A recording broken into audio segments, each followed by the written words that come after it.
Intervals are how we define the distance between two notes, and we're going to be using intervals to build chords later in this course.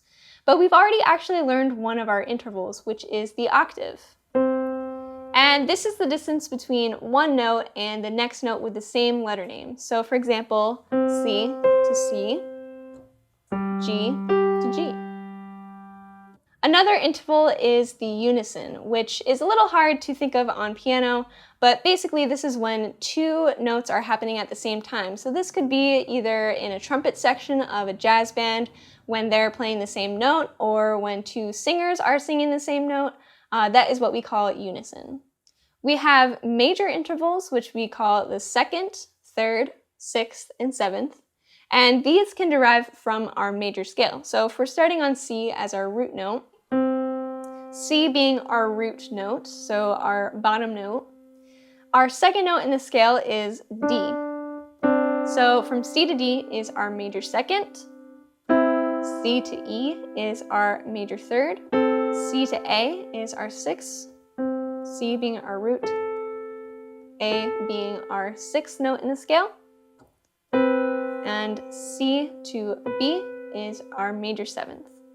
And we can do this starting on any note of any scale. So again, if we start on G, G to A is our second, G to B is our major third, G to E is our major sixth, and G to F sharp is our major seventh. And we're calling this F sharp because we're taking F and raising it up a half step. So we have our major intervals. We also have our minor intervals, which again are our second, third, sixth, and seventh. So again, if we're starting with C as our root note, and C to D is our major second, in order to turn it to minor, we take the top note and bring it down a half step. So this makes our D a D flat. And it's pretty dissonant, it's a half step, but this is our minor second. Same thing with our third. So we have our major third, C to E. And if we take our E down a half step, we have E flat. So E to E flat, we'll be using this for our minor triads, and we'll be using C to E, our major third, for our major triads. Same thing with our sixth. So we have our major sixth, which again reminds me of the NBC theme song. If we take this major sixth and we bring the top note down a half step, we have A flat. So C to A flat. This is our minor sixth. And if we go to our major seventh and bring our top note down a half step, so from B to B flat, we have our minor seventh. And this reminds me of There's a Place for Us from West Side Story.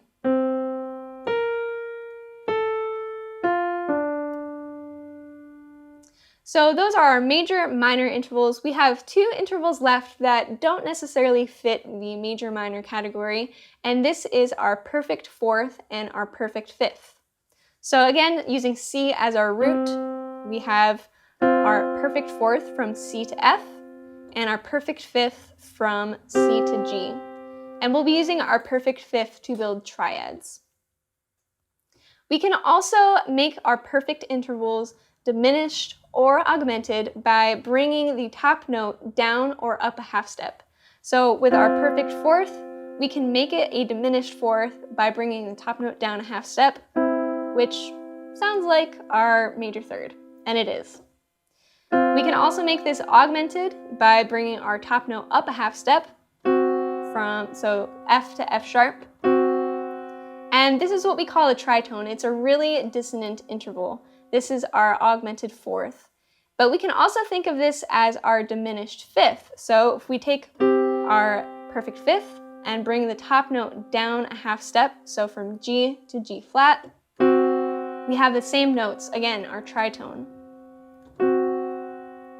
And one last interval. We go back to our perfect fifth, and we can make it augmented by bringing the top note, our G, to a G sharp up a half step. And this is our augmented fifth. Again, we can also think of this as our minor sixth. but this is just a difference between calling the top note G sharp or A flat. Okay, so let's try out some of these musical ideas. I have Ableton Live open on my computer, and I have a couple of different tracks. The first one is my Nord Stage 2 EX. I'm going to be recording the audio from that. I also have a MIDI track coming from my Nord so that later I can go back and either put one of my virtual instruments on it or change some of the notes. And then I also created a little beat using XLN Audio's XO. So let's check it out.